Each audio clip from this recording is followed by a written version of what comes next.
and welcome to the Dynamic Duel Podcast, a weekly show where we review superhero films and debate the superiority between Marvel and DC by comparing their characters in stat-based battle simulations. I'm Marvelous Joe. And I'm his twin brother, Johnny DC. And Merry Christmas to everyone. This episode comes out on Christmas Day. And to all a good night.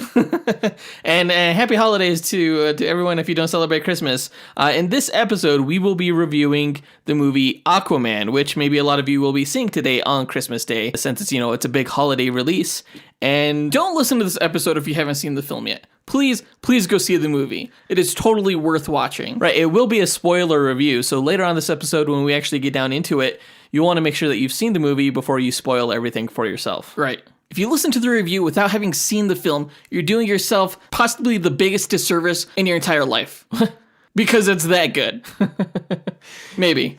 It was pretty good. I enjoyed it. I had a great time with it, but we'll go ahead and get into all of that later on. Before we get into the review, we're going to the comic book movie news from the past week. There's only one news item since we are recording this episode a tad earlier than we normally do because, the holidays kind of fill our schedule. Yeah. So we will be discussing the Doom Patrol holiday teaser, and then we're going to go ahead and get into the review. And you can check out the chapter times in the episode notes if you want to skip ahead to a specific topic.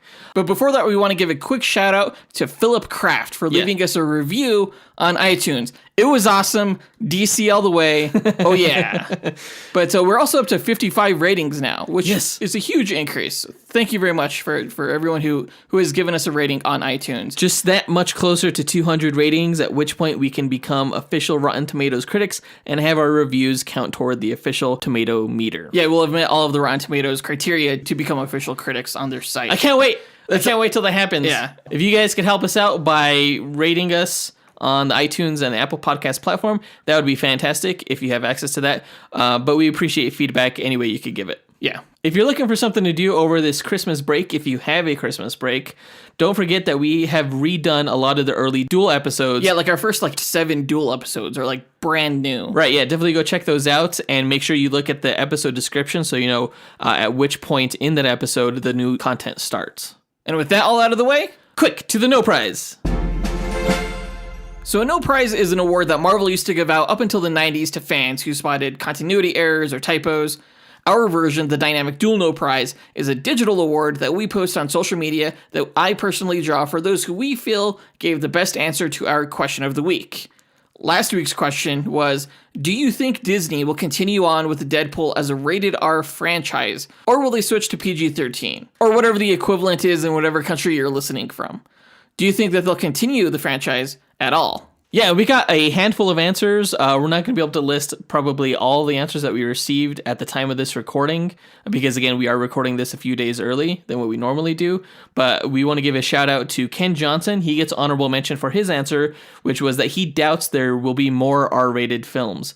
He thinks the character will be PG-13 only and be a side character in the X-Men franchise. Yeah, and also a shout out to Joel Seagrave, who wants the Fox properties, including X-Men, including Deadpool, to remain separate as part of Touchstone Pictures and remain separate from the MCU. I think that's what he was saying. Yeah, I think so, because Disney does own Touchstone, which focuses on more adult content. And I'm not quite sure how I feel about that. I really want the X-Men and the other Fox properties to actually join the MCU.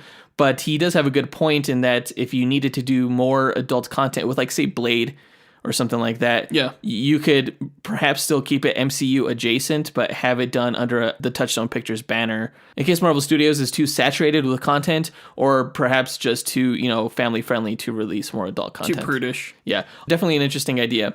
The winner of this week's No Prize goes to Caleb Albers, who gave the answer, in a perfect world, Deadpool would be rated R in his own movies and dialed down when appearing in the other team-up films. That's what I would want, actually. I think that would work perfectly. I still love R-rated Deadpool more than PG-13. Judging him off of the recent Once Upon a Deadpool movie, I like the hyper-violence that you could do with him, considering that he has a healing factor. Yeah. But I also like the idea of him interacting with characters like the Hulk. And you could always play up on the fact that he is, dialed down and censoring himself. Right. Just sort of, break that fourth wall, and everyone would be like, what are you doing with a buzzer every time you want to say the curse word? Exactly. That could be great. So yeah, I think that's the best way for it to work and for everybody to be happy. So yeah, Caleb wins this week and wins the No Prize. We will be asking another question of the week this episode, so go ahead and answer on our social media platforms if you want to go ahead and win a No Prize as well. And now that that's done, On to the news.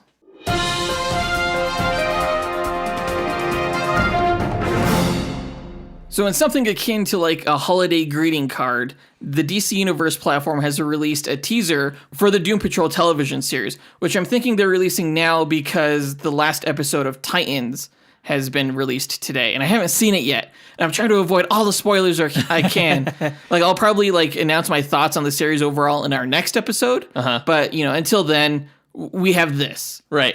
Yeah, they're trying to tease the upcoming show that's coming out. Is it in a few weeks? Is it next week or is it next month? It comes out February 15th, so a little less than 2 months away. Oh, okay. Yeah. Overall, the teaser is like just quirky enough to like capture my attention and appreciate what's to come, because Doom Patrol is supposed to be, you know, pretty out there. Yeah.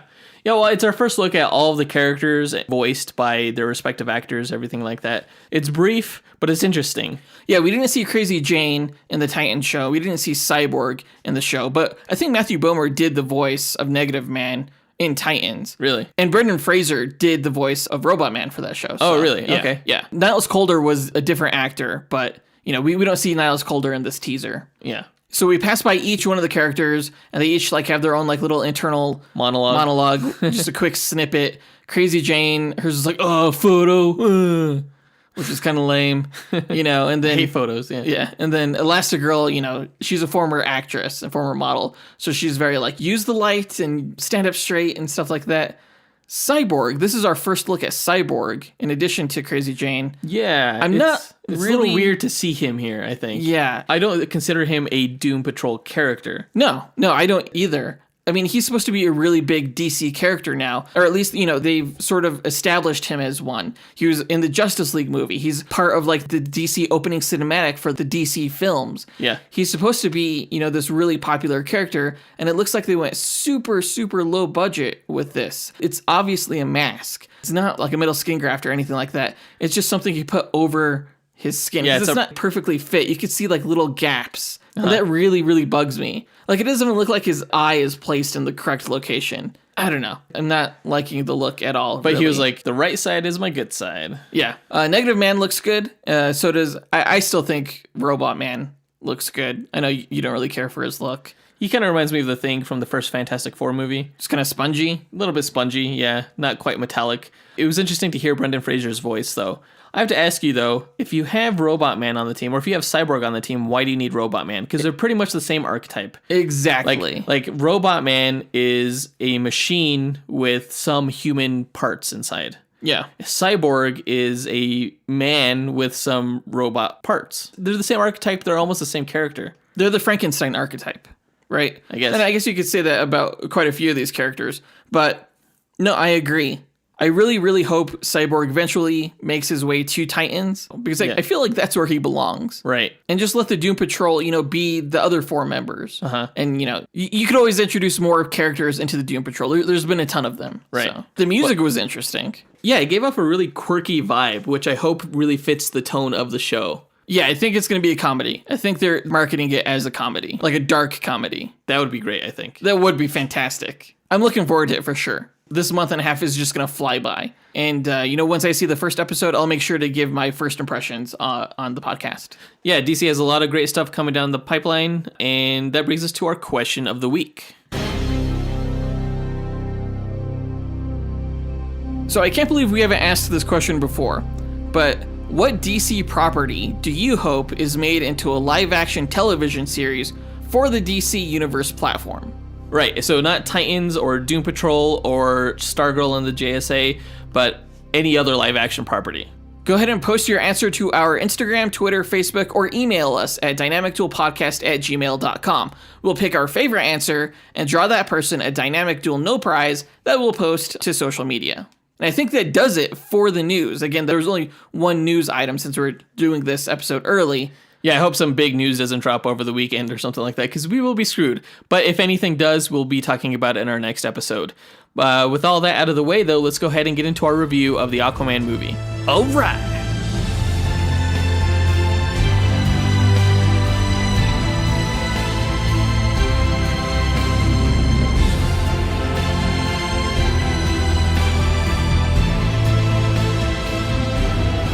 So finally, after over a year of waiting, DC releases its live-action film for 2018. The wait has been way too long, but I would say worth it?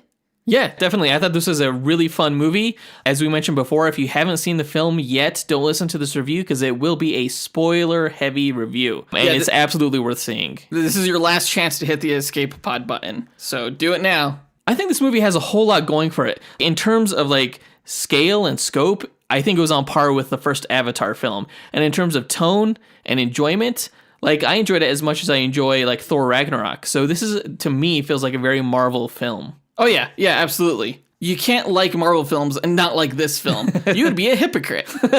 This is like the most Marvel film that DC has ever put out. I mean, the first time we saw the film, you texted me as I was driving home from the theater, and you were saying, congratulations, this is what it feels like to be a Marvel fan. Well, I just remember how excited you were. Like, you were telling me after you saw the movie that you're like, this is like the first time I've seen a DC film and not been disappointed. Like, you legitimately had a great time watching it. And I was like, yeah, well, that's how I always feel all the time. Whatever, fuck off. I mean, my expectations were high for this film, and maybe for the first time, like, they were met. Overall, I think this is the most fun and most adventurous film that DC has ever released. Yeah, probably. And it's different from any other superhero film because it's an adventure film. It's more like National Treasure or Raiders of the Lost Ark than, Man of Steel or a Spider-Man film. Adventure films can somewhat encompass a few genres as well. There was the Indiana Jones vibe that you get, but there was also like some horror movie elements. And fantasy. Like, fantasy, definitely. A lot of cool different stuff going on here. And it's just gorgeous. Like, I've seen this movie twice now, once on a normal screen and once in IMAX 3D. And even the second time I saw it, I was like, damn, the production and attention to detail here is next level. And not just special effects, but the entire way this movie looks, I think. It's really well made, and it just goes to highlight how quality of a director James Wan is, I think. Yeah. It looks much better than Justice League. Absolutely. The CGI here, there were a few moments where I felt like nothing I'm seeing on screen right now is real. Yeah, there were a lot of times where you could tell that you're looking at computer-generated imagery, but I feel like it felt with the fun tone of the film, which was very much like Saturday morning cartoons. Yeah, I could see that. Same way how I feel about like Guardians of the Galaxy. Like, those films very much have that same kind of like tongue-in-cheek tone, fun adventure story. And, the special effects in that aren't always like 100% perfect. I could oftentimes tell that I'm looking at CGI imagery as well. Yeah, the de-aging they did for characters like Atlanta and Tom and Volko, like, that was really well done. Yeah. Every character in this film is a badass. Like, every character.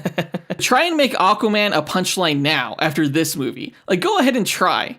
Did you see the submarine scene or the Sicily scene or the final battle? A lot of critics have said that this film is like insane and ludicrous. And I think that has to do a lot with the public perception of Aquaman. It's kind of a joke, right? Right. So critics were legitimately surprised to see Aquaman's display of power, especially in the final battle. I cannot wait for the next Justice League film, if they ever make one, because Aquaman would totally bring it. It's like, oh, yeah, you have a tank car? Oh, wait, let me bring my Karathan. I mean, don't get me wrong, this film isn't perfect, and it could have definitely been better, but this is pretty much what I expected and wanted from an Aquaman film. Yeah. Like, I wanted the world to know how much of a badass the character is, so mission accomplished. Where the film fell short, I think, was certain aspects of the story, which is kind of a big deal. But we'll get more into that in our story highlights. First, let's get into the character breakdown. Okay. So, Aquaman. Jason Momoa did a much better job acting in this film than he did in Justice League. Well, it makes you wonder if he did a better job acting or if they just gave him a better part, because I would agree that Justice League did him no favors.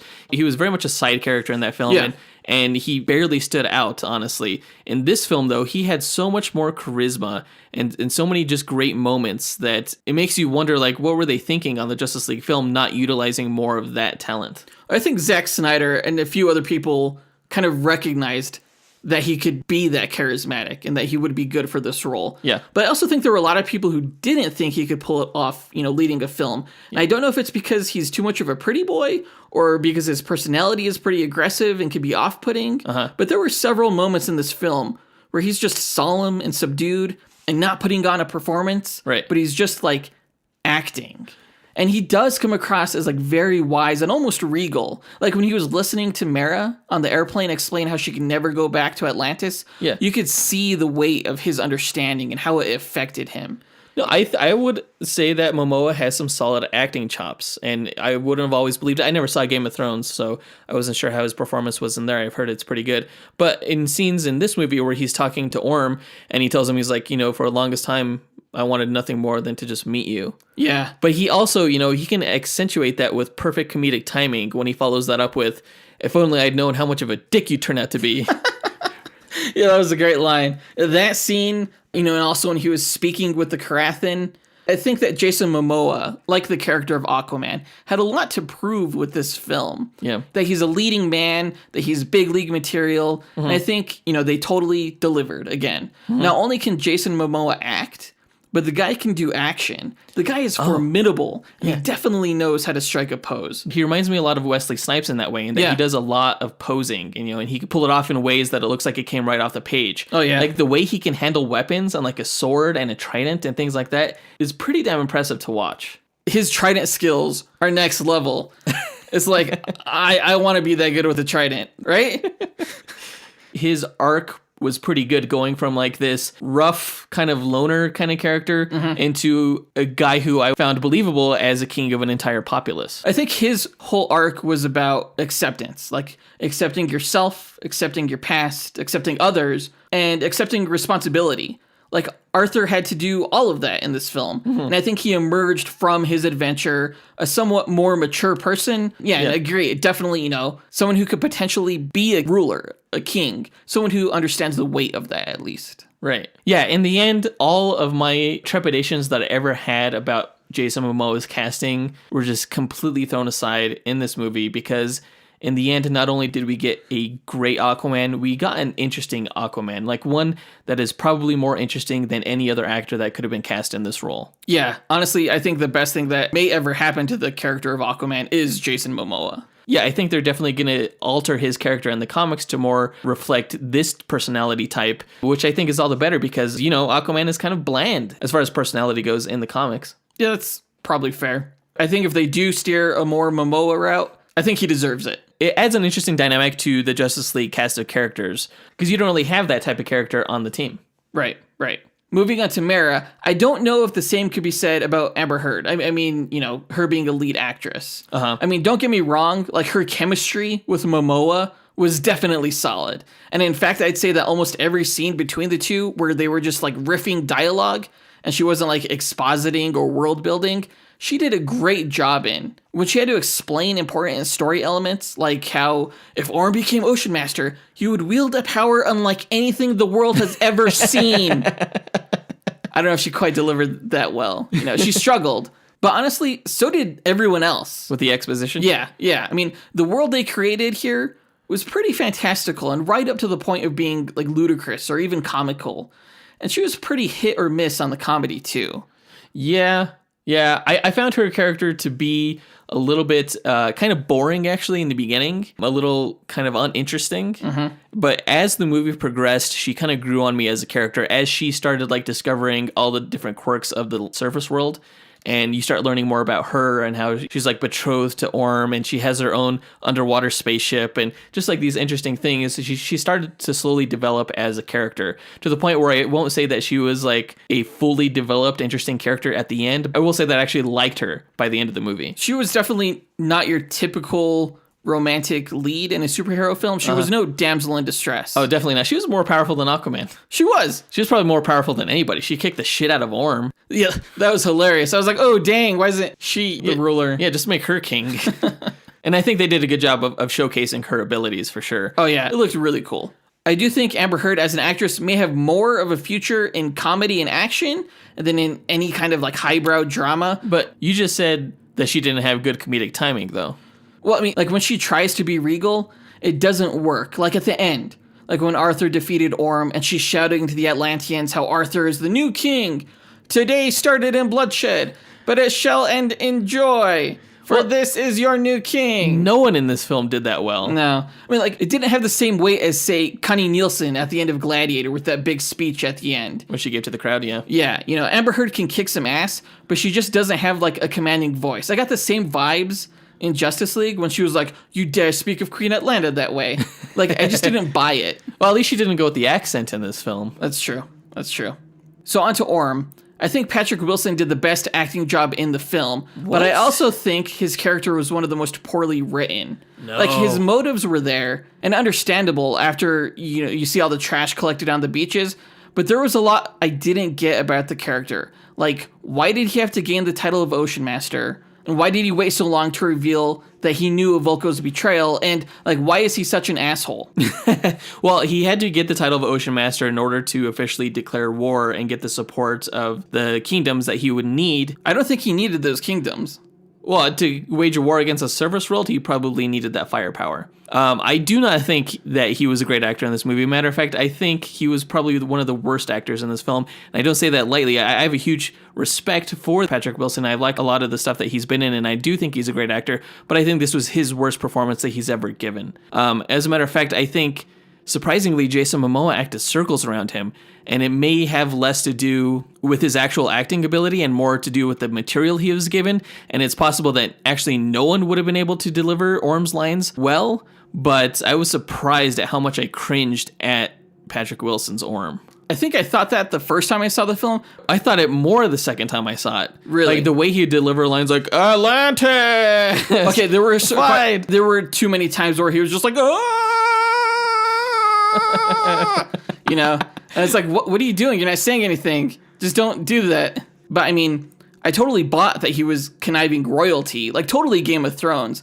And he did have some great moments, like the destruction of the submarine and the gladiator fight, you know, and the subterfuge and in the final battles. He was a badass.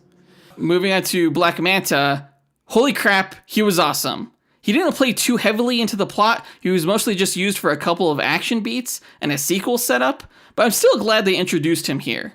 The character is like pure hate in the comics, and I think that they got that across well enough here. And Yaya did a great job conveying that hate and that drive on his face, like when his dad died from the explosion. Right. And having a pirate character not care about money or reward, only revenge, just spoke to the level of hate that he had for Arthur. Uh-huh. They also introduced his engineering prowess, like when he disassembled and repurposed Atlantean tech. Like, that was kind of absurd, but also kind of badass. But it was impressive. Yeah. And the line, I think I'm going to need a bigger helmet. Like, that was a great homage line. I thought he needed a bigger helmet, too, the first time I saw the official photos of that scene. Right, yeah, I think we discussed that when those shots came out. This film was as much his origin story as it was Aquaman's. Which is fitting, I think. I mean, it didn't play out quite the way it did in the comics, like they didn't kill each other's fathers. Uh-huh. But they've always sort of had almost like a shared origin. Yeah, that being said, I do think that he was a little one note here because of that. And I'm interested in seeing where the character goes from here in subsequent sequels to see like what his arc is, because right now this might just be it. He may spend the rest of his time just being this angry dude. Something needs to happen where his relationship dynamic with Aquaman changes so that he's not so kind of one-dimensional. The character has always kind of been one-dimensional in the comics, though. I'm not but you don't have to do that for the sure movie. Where they would take him in the movie and still have it be kind of Black Manta. Uh-huh. They definitely set him up for the sequel, so yeah. So we'll see where that goes. Yep. These last three characters I don't have too much to say about. King Nereus was played by Dolph Lundgren, and I haven't seen him in too many other films, so I was pretty impressed with his acting here. He was the one who, like, sold the royal monarch the best for me. Like, he has this great authoritative presence about him. Mm-hmm. I thought Willem Dafoe did a good job with Volko, and some of his lines were a little clunky, and maybe his character was a little too political in that he often helped further Orm's agenda, even though he was also against it. Right. But, you know, he plays the betrayer role in the comics, so it was nice to see him betray the bad guy for a change instead of Arthur. Uh-huh. He was a believable mentor, and it was through scenes with him that you kind of understood why Arthur has the huge chip on his shoulder that he does. Yeah, I thought he did particularly well in the scene where he told Arthur that his mom was executed, basically. Yeah. Speaking of Nicole Kidman, I love me some Nicole Kidman. She did a great job here, especially at the beginning of the film. Like, she definitely sold me on the naive, like, fish out of water approach. But she also sold the action and the heartbreak of, like, having to abandon your child and loved one. Like, I teared up at that scene for sure. I couldn't have done that. And I was surprised, like, when she showed up late in the film. I had a theory earlier that she was going to be, like, a secret bad guy. Because in the comics, she had it in for Atlantis. And I thought maybe, like, the whole plot was a way to get the Surface to destroy Atlantis as revenge for banishing her so that she could be with her Surface family. But I'm kind of glad they didn't go that route. Yeah, I thought she was pretty cool as a warrior. You never think that you'd see Nicole Kidman kicking ass, but they totally made it believable. Just the way they shot the action in this film, where they didn't do a whole lot of quick cuts. You know, it was easy to discern what was going on, and the camera work was just amazing. And it looked like it was actually Nicole Kidman laying these fools out. It was awesome. Like the way the camera like went up to the ceiling to like an overhead shot, and then just like the way it moved around the environment. You're right. It was really well done. So let's get into the plot breakdown since we're talking about it. So the movie opens with Atlanta unconscious on the rocky shore by the lighthouse. Tom saves her and they have a baby. That was so creepy though. I don't buy that at all. I had a huge problem with that first part because like he brings her in from the storm and he lays her down on the table. She coughs up some water. She looks at him and he just gives the freaking creepiest ass smile I've ever seen in my entire life. So I think she had a right to like kind of freak out and attack him right away. But then later on, like she's laying on the couch and he brings her some tea. And like he just has such a freaking creepo vibe. Like he may have been attracted to her, yeah. And who wouldn't, you know? But it's like you don't have to like lay it on so thick. Like he hands her the tea and he's like, ooh, let me blow on this tea. Like, do you want to give me a smooch kind of thing? Jesus. And she kind of like played along with it kind of. It was just so freaking awkward, I thought. I did think that like Tom took the news of Atlanta being the Queen of Atlantis like pretty well. Yeah. Like either he was crazy for believing her or she was crazy and he was taking advantage. I just think he wasn't thinking with his brain at that moment. He was just so attracted to her that, you know, he was laying it on thick. I don't know. It was weird. They were probably reading way too much into it because either way, I believed them as a loving couple. Later on, once they had the kid, I thought, yeah. I mean, like once you put the blanket around her and they're like, you know, like spooning and she has like the pregnant belly, they looked like they were in love, which made their reunion at the end like that much more heartwarming. Yeah, but you have to wonder how much of that was Stockholm Syndrome. Oh, gosh. I think it was more pure than that. I don't know, man. Horrible cynic. He was so creepy. They named their baby Arthur, which was interesting because when I think of Aquaman's alter ego, I think of Orin rather than Arthur. And they didn't mention the name Orin once in this film, which is probably for the best since it's a little too close to Orm. Yeah, Orm. Yeah. They're attacked by badass Atlantean soldiers, and, you know, not to be outdone, as we mentioned before, Atlanta is equally badass in taking them out. That soldier armor, man, so cool. Like, stormtroopers can suck it. They did look pretty cool. It's like stormtroopers meet Halo. Or something like that, kind of. You know? Yeah. So Atlanta realizes that she has to leave to protect her Surface family, so she does. And that was unique. Like most heroes, whether like Batman or Luke Skywalker, you know, they're orphans because their parents have died. But by the end of this film, both of Arthur's parents are alive and still in love. Like, that's amazing. That's fantastic. Yeah. Arthur has a really good relationship with his father, which is awesome. And why Black Manta's scenes with his father makes the Black Manta character like such a good foil. Because, you know, Black Manta, he was corrupted by his father. And Arthur like recognizes that and says, shame on you. Yes. Because, you know, his father raised him to be a good man. I'm jumping ahead a little bit. Before the submarine scene, we see Arthur as a little boy in an aquarium where we're introduced to his ability to communicate with fish. And the film never explains why he's able to do that, like why he's so special. The Karathan at the end seems surprised by it. So, like, past kings who have tried to get the trident didn't have it either. Right. And no one has, apparently, since Atlan. So I don't understand why Arthur does. It's some kind of, like, genetic mutation that was passed down from his far descendant. So he's like a mutant, I guess. Well, why is Mara the only one with aquakinesis? Exactly. I wondered the same thing. Was it a type of magic in Atlantis, aquakinesis? Or is it like some kind of mutant power you're born with? In the comics, all Zebellians have that ability. Oh, really? Yeah. But in the movie, she was the only one. And I wonder how many people were bothered by that when they were watching it, or if they even thought about it. So moving on to the submarine scene, they did a great job, I think, of quickly establishing the relationship between Manta and his father in a believable way. the handing over of the knife gave the audience like so much information, and I liked that. It was kind of strange to see how this relationship works when, the father and son are both, in crime, basically. They still have, tender family moments, things like that. Yeah. It was a little strange to see. I don't know, for some reason, I always just think that criminals are always just shitty to each other. But here they weren't. Yeah, he loved his son, which is weird because he was also simultaneously corrupting him. Right, yeah. It's a weird family business to try to, bring your family into. Yeah. I do have to say that when Arthur shows up to the submarine, I'm pretty sure he would have killed everyone on board by surfacing the submarine that fast. Through the bends? Yeah. Do you get the bends inside of a submarine? Because they have the pressure gauge.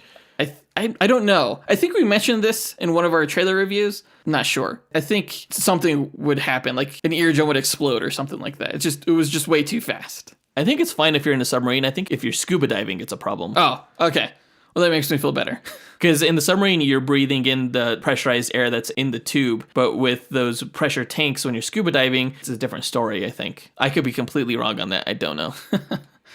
Arthur boards the ship, and it's just badass overload. Well, they do a good job with this action scene in establishing how he is a different type of hero than other heroes that you may be familiar with. Seriously. The way he took these guys out was a whole lot different than the way Captain America took out the guys on the Lemurian Star, right, and the Winter Soldier. Right.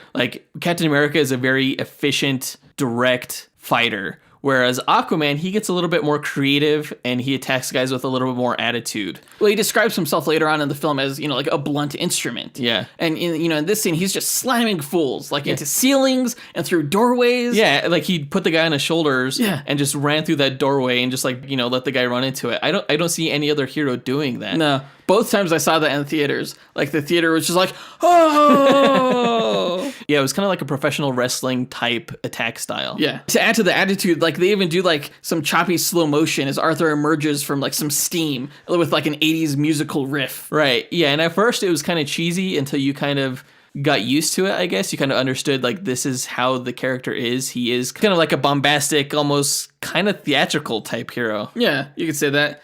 So Arthur saves everyone, but then he's attacked by Manta and his father, who gets the edge in with some explosive rounds, which was surprising because a guy as smart as him would probably think twice about firing explosive rounds in a room full of torpedoes. Right, and in a submarine in general. Exactly. I liked how Arthur left the father to die. He was an evil asshole who corrupted his son, killed innocents, and tried to kill him. Yeah. It's leave him to the mercy of the sea. I know that bugged a lot of people. But I didn't like the scene where the father was dying and, Black Manta was pleading with Aquaman and they were trying to make it this emotional scene, almost a touching moment between father and son. And I think they probably tried to help set this up through the moment that they had earlier on when Black Manta got the knife. Yeah. But I just did not give a shit. I was why are you trying to make this an emotional scene when this guy is just a fucking dumbass? He pretty much killed himself, And you're trying to make me feel almost sorry for this guy. It seems like it's not working. I mean, I do think it was powerful. I think it was hard to sympathize with, but when Manta is damn you, instead of I love you, which is what he should have said. Yeah. To me, that kind of resonated. It's just Manta. I think they did a really good job with him in this film. That's the type of guy he is. Yeah, exactly.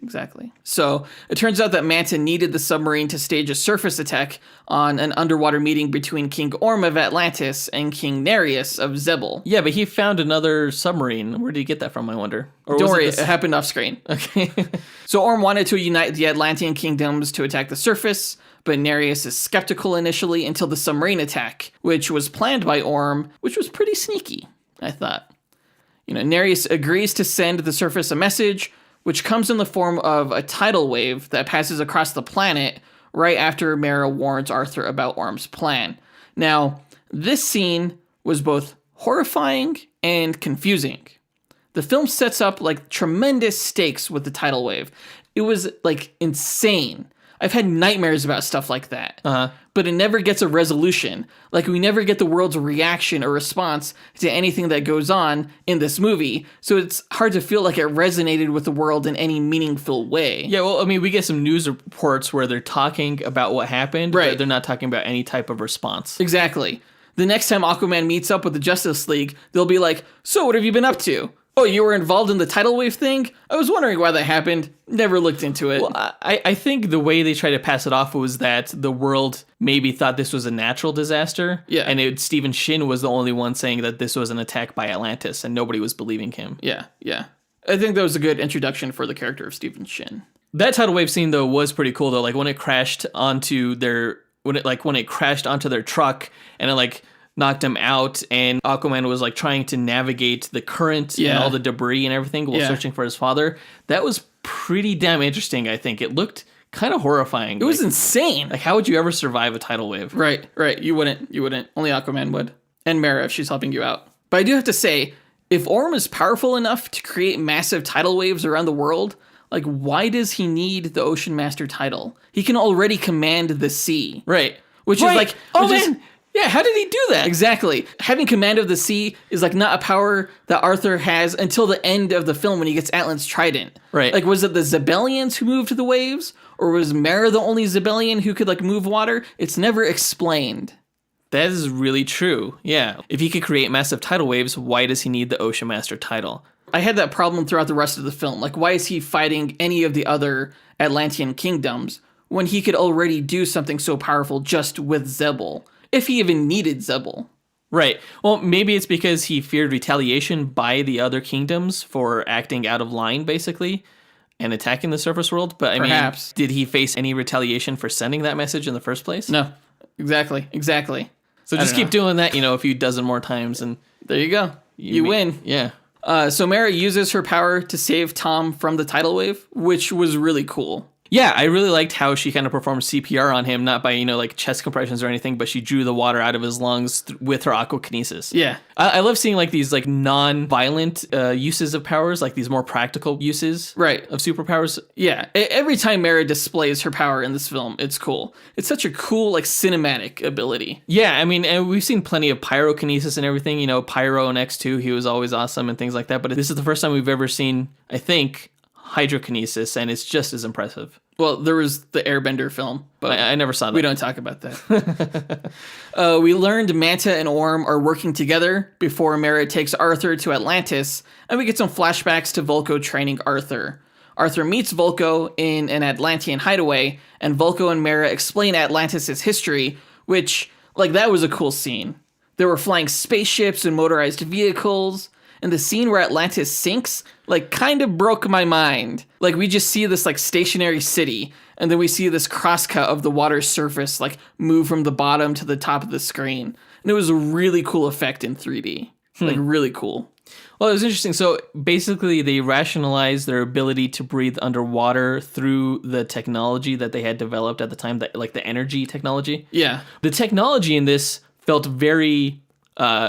technological, very sci-fi. It didn't feel very magical. No, Atlantis didn't feel very magical, period, in this film. I'm not sure why they didn't go that angle. I think they should have. Yeah. But, maybe they could expand upon that in the next film. Mm-hmm. So Arthur also learned that he needs to find the mythical trident of Atlan, but I'm still kind of confused as to why Arthur needed the trident. Like they mentioned, it was a symbol of authority, kind of like Excalibur. Uh-huh. It's a sign that he's the true king, but it's not like that stopped Orm. Like the trident did seem to amplify Arthur's power, but like why or how? Like, Arthur could already control large groups of sea life. The trident was really just, like, I think, a MacGuffin and an excuse to send Arthur and Mera off on an adventure. Well, I think it was made out of maybe a more durable metal.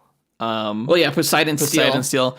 But also, like, it did something to him. Like, when he grabbed the trident, to jump ahead to that scene, I don't know what the hell was going on. So you saw a bunch of like aquatic creatures that were like being zapped with electricity or something like that. Exactly what was going on. It's like, oh, all of a sudden I could command sea life. Oh, wait, I could already do that. Maybe there's a difference between commanding sea life and communicating with sea life. Maybe it's more of a mind control thing as opposed to a talking thing. Like you and I can talk and have a conversation, but I can't control what you do. Right. So he takes over their free will. Yeah. He basically enslaves them. Oh, geez. I guess I could buy that. I guess. It's as good an explanation as any, I think. Probably the best one you're going to get. Yeah. So they're going to go on this adventure, but we don't get to the adventure just yet. First, we need a few action beats. Right. So Arthur is taken out by some Atlantean soldiers, imprisoned, and then taken before Orm.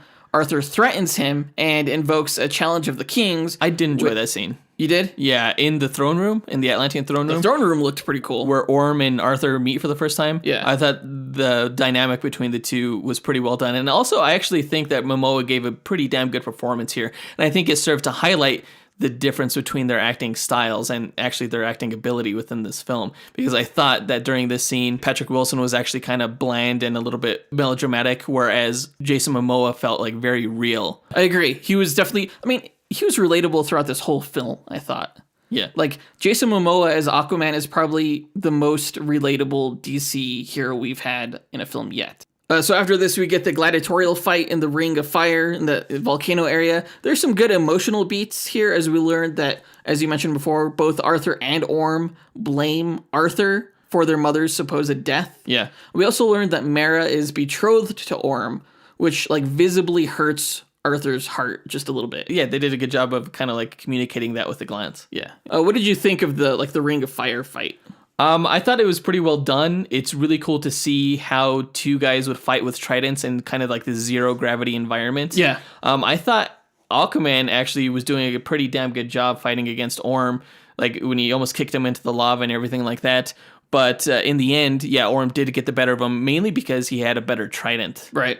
In terms of fighting ability, I thought they were pretty evenly matched. I thought there were a lot of great moments that were kind of funny, though, as far as like the crowd work, how they were like so against Aquaman, and like the screens that they put up to show the profiles of the characters. Yeah. How Aquaman didn't even say his name, it just said half-breed, and it just listed cons. Yeah. And like one one of of them, them, a drunk. yeah, he was drunk. It was pretty funny. Yeah, seeing them like fight underwater, it was kind of like seeing Superman fight Zod, just like flying around and twisting. Right. Except I would say that this was Better. was more well done. Well, yeah, they didn't have as much like directional inertia, I think, as they did in Man of Steel. This one, they were a lot more acrobatic within their environment, I think. Yeah. Which made it pretty interesting. I'm not entirely sure that this scene was necessary. Like, we just had an action beat before that with the Atlantean soldiers, and kind of between, like, young Arthur and Volko when he created the water shield. Mm-hmm. And then we also get, like, a big chase scene immediately after this, which is probably, like, the coolest scene that I saw in 3D. Really? I kind of feel like this whole scene was put there so that Arthur could lose his mother's trident that he had from Justice League. Uh-huh. And who better to break it than Orm, I guess. Well, it's sometimes good to have like a pre-match between the hero and villain before you get to like the final battle, just to kind of like set the stakes and state this is the present conditions. Like if they were to go at it now, the hero would lose. The hero would lose. So he needs to do something. He needs to grow in some way in order to succeed later on. Okay. I like the scene now. So, it does kind of end with a Deus Ex Machina with Mara. But, that was still pretty cool. She kicks the shit out of Orm. She does. Yeah, she should just take the throne for herself. She could probably kill everybody there if she wanted to. Dang. Yeah, everyone who's bad. You know? Yeah, so Arthur flees in Mara's ship, and then Mara's ship gets shot down, and she had Arthur hide in a whale's mouth, which I thought was cool. That was so cool. I loved that moment, especially being inside the whale's mouth, the way they visualized that. Yeah. Like the plankton going in and out of the whale's mouth. Yeah. That was a really impressive underwater visual effect, even though, this wasn't shot underwater and that the hair was just, animated to look like it was. For sure. They go to Sahara and find the kingdom of the deserters. They ride the sand slide to get there, which was pretty cool. It reminded me of like the Goonies. Uh-huh. They use this like archaic key that they had to open a hologram of King Atlan, who gives them a bottle and a map to Sicily. Well, first of all, okay, why was the bottle necessary? Why couldn't Atlan just direct them to the trench? Second of all... Because they have to follow clues. They have to be smart. Oh my god. Second of all, how did they get out of the Sahara Desert? How did they get to Sicily? All of a sudden, it just shows them in Sicily. They take a truck? It's fine, don't worry about it. Like, they were pretty far deep underground, because they went down the slide. Yeah. And they were also in the middle of a fucking desert with a plane nowhere nearby. How did they not die of thirst? They're Atlantean. They need to make contact with water at least once every 24 hours. Mira just, pulled what little moisture there was from the air into a little sack that they drank from. That was a huge cop-out. It's fine, don't worry about it. And you know that the Sahara is a really long ways away from Sicily, right? I'm aware. You probably need another plane to get there. Yeah, they probably did that. Okay. Or they got help from Superman. They got help from Superman. Okay. He used his Justice League communicator to call Superman to help them. Oh my That's God. what happened. It just happened off screen. You don't need to worry about it. All right. When they were in the Deserters' Kingdom, it was in that scene when they like touch hands when the romantic interest like begins. It's like a little touch here, a shoulder touch there, a side glance, a smile. It's all sold very Eat a flower well. here, eat a flower there. Exactly. He's willing to do that for her. I thought that was a great moment. It was interesting. Yeah. You know, Mira's falling in love with the surface world in Sicily, which who wouldn't? That was a gorgeous location. And I believe it was shot on location, so that was pretty Really? cool. Yeah. Wow. What I want to know is, why did the little girl give Mara a book? Like, she didn't want Mara to read it to her. Why the book? She's like, oh, here, I think you would enjoy this children's book because you act like a child. Is that the insult there? I don't know. Was she insulting her? I don't know. I don't know. Also, I found it hard to believe that Arthur knew who Romulus was, but didn't know that Pinocchio was a book. Right. In some instances, he was really dumb. In some instances, he was really smart. Although I think they played that off by saying that Arthur's father really made him study history. Pinocchio isn't like a history thing. It's more of, literature. So, Okay. He's like anybody. You're more knowledgeable in certain subjects than others. His forte just happened to be history. Okay, I'll buy that. Arthur and Mara find their next clue, and then all hell breaks loose. Black Manta shows up with the Atlantean elite guard, and everyone gets their asses kicked. Black Manta, he's now armed with Atlantean weaponry and blades that could actually hurt Arthur now, because it did it in the submarine. Yeah. And he kicks Arthur's ass, like right in front of an oblivious old Italian woman. It's cool to see Arthur save people and how he saves them. Like, instead of pushing a little girl out of the way of a giant bell, he pushes the bell. Yeah. Well, it's cool to actually see him save people Right. in like this city destroying fight. Shut the fuck up. Unlike someone else that we both know who didn't bother to save anybody during their fight with Zod. Whatever, in dude. Man of Steel. Whatever. That was probably like in the notes for the movie. It's like you have to show him save at least one person at least one time. Yeah. Well, he saved multiple people. Yeah, he lifted the column off that one guy. Yeah. And Mary uses like wine to take out a bunch of soldiers, which was really cool. One of the soldiers sticks his head in a toilet to breathe. Yeah. Which I'm just glad there like wasn't a turd in there that we had to see. I think that would have made it funnier. Oh, that would have been so gross. After this, Orm kills the Fisherman King, played by Jaimin Hunso. That moment was so fucking lame. Yeah. I was pretty surprised when that happened. was Like, like- it's Jaimin Hunso. Like, you don't cast him for what was probably like a day's worth of shooting. It's disrespectful. It was so weird how the King of the Fishermen has the exact same voice as the Wizard Shazam in this universe. Yeah, it's pretty cool, huh? No, it's not cool at all. This scene like really made me hate Orm. Like, especially after he threatened the princess into joining his side. And the look on Volko's face, like after this all went down, it was just like, fuck. Which is probably why, like, in the next scene, his betrayal is called out and he's arrested. His killing of the Fisherman King not only made me hate him as a villain, but it made me despise him as a character. It was such a lazy scene, I think. It was. I agree. It was pointless. It seems like he's so concerned with like politics to try to arrange the title of Ocean Master, and yet he also has no seeming regard for politics, and that he'll outright murder other kings of the sea. Maybe he just does what he has to do. Maybe he knew that the Fisherman King would never join his side, and that his daughter was weak enough to force her to join him. I wonder why like he didn't kill Nereus then. Why didn't he just kill all the other kings and take command of their armies? Because he knew he could sway Nereus, and he knew he couldn't sway the Fisherman King. I'm playing devil's advocate. I don't want to. I do have to say, like, the Fisherman King did almost, like, take the first blow. Because he was the one who was, like, lunging towards Orm when Orm retaliated. But he was provoked. Yeah, well, he was provoked. He was just saying, like, I think it's under the cloud of cowardice. You guys are poets and philosophers and stuff like that. You're sons of bitches. And he's like, what? But it was What'd like, you say about my mom? the dialogue was dumb, too, right there. Like, the way he was calling him out. It was like, if I were the Fisherman King, I would have been like, oh, yeah, okay, all right, yeah, this is how you try to get people on your side. Yeah, get out of here. Get the fuck out. Yeah, get the fuck out. Right now. Of my kingdom. After this scene, Mara steals a boat, and Arthur expresses regret for letting Manta's father die, which is interesting. Oh, that was a great scene. He's not a static character. He learns about consequences and responsibility, you know? It was a moment that I think we've rarely seen a superhero have in these films. Yeah, I agree. It was very introspective. It was like, maybe some of the things that I'm going through are self-inflicted. some of these villains. It's like, oh, I maybe made a big mistake, you know? I think the closest is probably Spider-Man, you know, when he didn't take responsibility to stop the criminal. Right. Well, yeah, that's his whole catalyst into becoming a hero. But it's not like that criminal became like a hate-filled villain. Right. You know, that's what Aquaman created. And he recognizes that, which is interesting. Yeah, he realizes that with great power must come great responsibility. There you go. In this scene, he also doesn't feel like he's worthy to be a king, but, you know, Mera tries to convince him otherwise. You know, saying, you know, it's because you're of two worlds that you're so good for this. It was a very real moment because he was also like, I'm a fighter and I've been getting my ass kicked this entire time. You know, maybe I'm not good enough for this, you know? Yeah, good character moment. Yeah, definitely. The two eventually reach the realm of the trench, which was a pretty fantastic scene. Like, the trench looked horrifying, like piranha xenomorphs.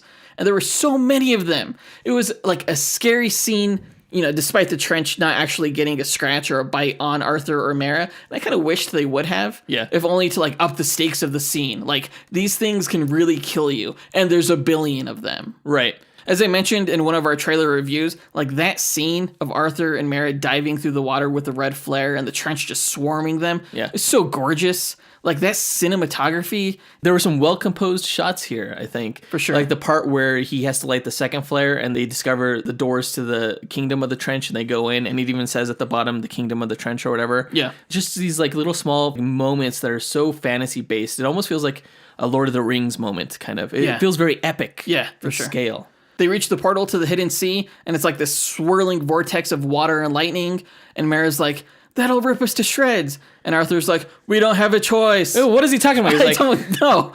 I think if the trench were a little more hard-pressed in their attack, then Arthur would have been justified in saying that, but honestly... But they didn't know it was a portal. Exactly.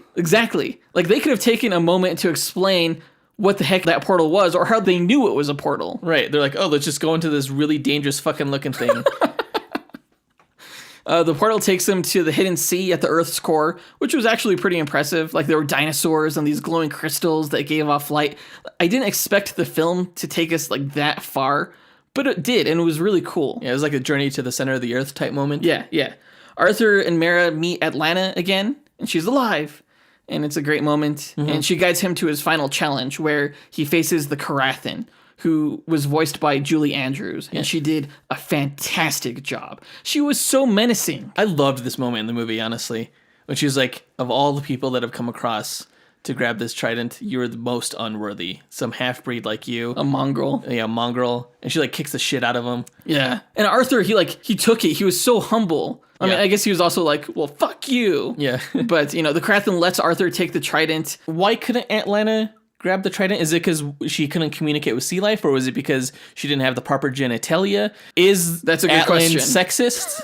Like, why was Atlanta stuck there the whole time? Like, she was of royal blood, you know. She may have tried to pull it from his grip, but like his skeleton would only let go for the true king. There had to be magic involved, like the Excalibur rock. Excalibur, exactly. So yeah, we have that scene like we mentioned earlier where he gets like connected to every living sea creature, like even the trench, and then we get our first look of Aquaman in the orange and green, step out of the waterfall like a badass. Yeah. It makes you appreciative of the fact that they saved the classic costume for this moment. Oh, absolutely. Like, I mean, I remember when the Justice League movie was coming out and they gave Aquaman his costume in that, I was like, oh yeah, that looks pretty good, because normally, you know, the orange fish scales looks fucking ridiculous. So I think this is a good modern adaptation, and I'm glad they went this route.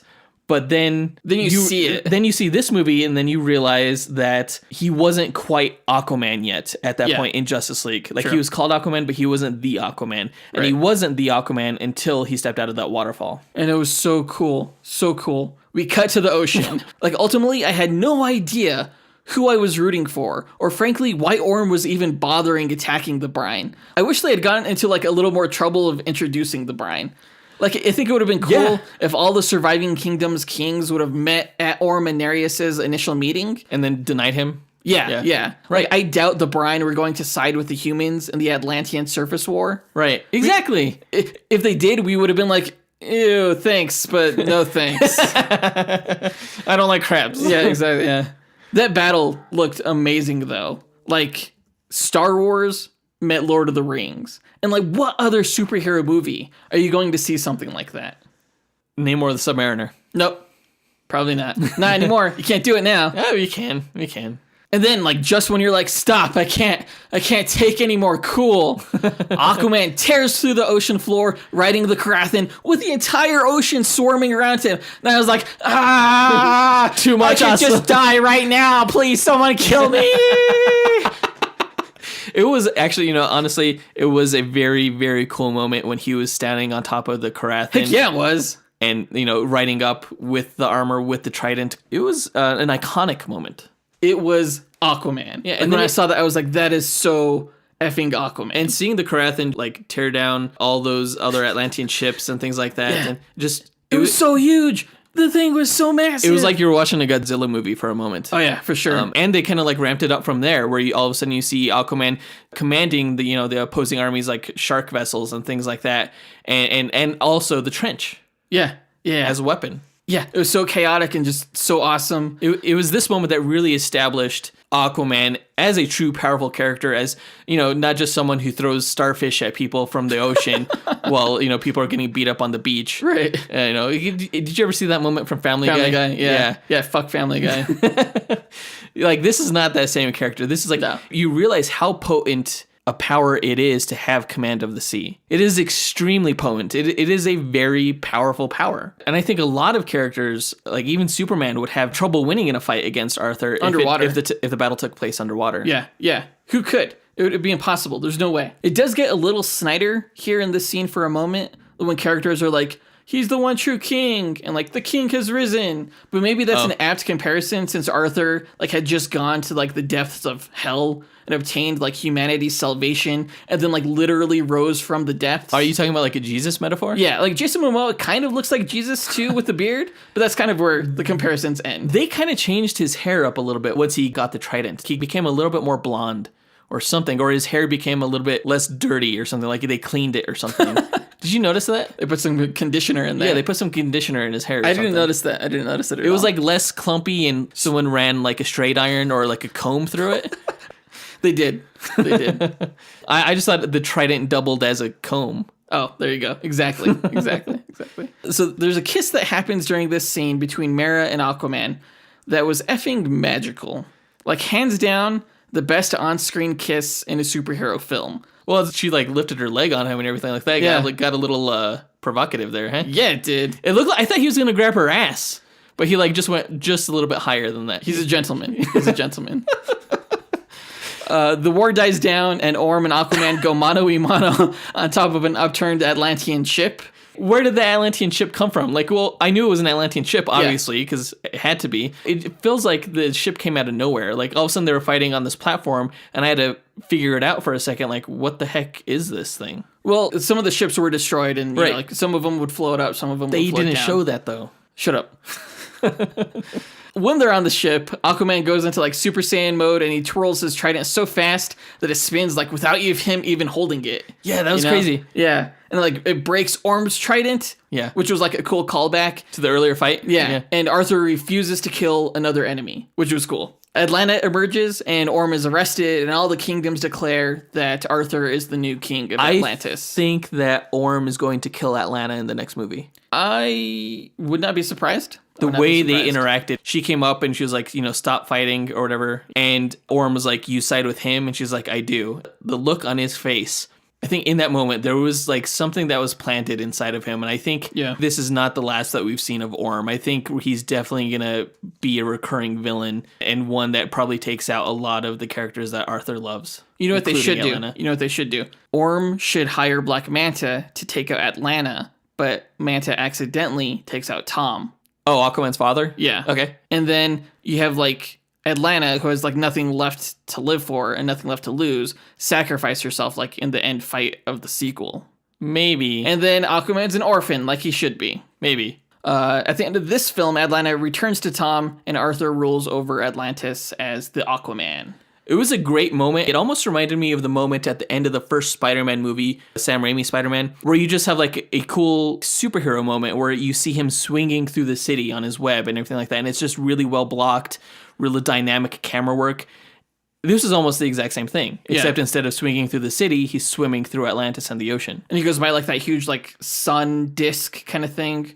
Yeah. And then just plows through the water, like really super fast, like blue water. Yeah. And you even have the iconic pose at the very end, like with Spider-Man where he's up on the flagpole. Yeah. And then with this one where Aquaman breaches the surface of the water and he's like holding his trident with the sun behind him like a badass. Yeah. It was a really cool moment to leave off on. Oh, and it even ends with, I'm Aquaman. And the last line of the Spider-Man movie was, who am I? I'm Spider-Man. Yep. Wow, they totally just ripped off shut the fuck up. Spider-Man. No. Holy crap. Whatever, dude. Whatever. You ripped off Spider-Man. Except that this has a mid-credit scene, so it wasn't the last thing you saw. Oh. The mid-credit scene here was, we see Dr. Stephen Shin rescue Black Manta, who's been, like, floating adrift in the ocean. Uh-huh. I'm not sure how he got there. Yeah. But it looks like the two may team up as villains in the sequel, which I think should be called Aquaman, The Lost Kingdom. Because they mentioned the Lost Kingdom, like, several times, and nothing came of we it. never saw anything about it. No. Because we saw the brine, we saw the trench, we saw the fishermen. We saw the Kingdom of the Deserters. Oh, yeah. We didn't see the deserters themselves. Right. They probably died off. But, what is the Lost Kingdom? We don't know. So I'm definitely looking forward to a sequel, and hopefully James Wan directs, because he's currently not contracted for any more films. Well, they'll wait and see how this movie does, and he's probably leaving his schedule open just in case. And he's also probably waiting for that fat paycheck. Heck yeah. I would. This movie's going to make a lot of money, I think. Yeah, I agree. It already has in China. If it were up to me, like, I'd give him the keys to the DC film universe. Yes. But I'm sure he just wants to make movies and, like, doesn't want to act as a studio executive. Probably. I mean, well, do what you're good at. He's a fantastic filmmaker, and I love everything he's done. So, yeah, I'd miss his movies if he became an executive. Yeah. This was a fun movie, though, again, not perfect. I do kind of wish the story was more political. Like, not in, like, a right versus left kind of way, but, like, Gladiator, The Ridley Scott film? Yeah. Okay. But maybe in the end, like, the fun, badass version was the right approach for the character's first movie, which I'm giving 4 out of 5 stars. We gave Wonder Woman 4 out of 5 stars. I thought Wonder Woman was a well-made movie. Watching this Aquaman film, I actually enjoyed it more on a purely entertainment level. And also, I do think it was actually really well made. I think that mainly has to do with James Wan and the crew that he hired, including the visual effects department and the cinematographer and everything. What it had going for it, what it did so well, made me care less about its flaws because I was generally having fun. So while I do think that Aquaman wasn't as good of a story as Wonder Woman, I do think that I had more fun with it. I agree. So they compensate for each other. I give Aquaman 4 stars out of 5 as well. Cool. That does it for this review. In our next episode, which will be in the new year, we will be having our 3rd annual Brothers Awards. Yep, and that's where we discuss all the best and worst things of 2018, and we have awards to give out and everything. It's a really fun time, so be sure to join us for that. And follow us on social media so you can see the graphics that we make of the awards that we give out. Like, not physically. They're digital awards. Right. But, Yeah, I'm interested in seeing, like, who got your best actor and actress, and I already know what your best film is going to go to. But, there are some question marks as far as DC goes. Yeah, I don't have a whole lot to choose from this year, so my awards will probably be pretty obvious. But there's always your awards. Don't worry, because next year, DC will have 2 live-action films to come out, which will be The Joker and Shazam. So you should have had 3, but at least that's more than this one film. DC really needs to step up their game. You think I don't know that? You think I don't know that? To follow us on social media, go ahead and visit dynamicduel.com where you'll see links to our Facebook, Instagram, and Twitter. You'll also find a link to our merchandise store where we sell lots of cool t-shirts and other types of merch with artwork that we've done ourselves of Marvel and DC stuff. Definitely check that out. It's the only place you're going to find a Justice League versus Avengers t-shirt. That's all I'm saying. Right, and that was done as a commemorative piece for our 100th episode, which was 3 episodes ago. Yeah. Please don't forget to rate, review, share, and subscribe us with your friends, especially during this Christmas holiday. You're around a lot of family members. Choose the geekiest one. If maybe you are the geekiest one, just share it with everyone. Choose the second geekiest one if you are the geekiest one. Exactly. And just be like, hey, brah, you like Marvel and DC, right? And if they're like, yeah, you should be like, well, check out this podcast. If they say no, we'll then be like, well, check out this podcast so you could become a fan. There you go. There you go. All right, guys. We'll talk to you next week, next year. See you guys next year. And until then, up and away. true believers.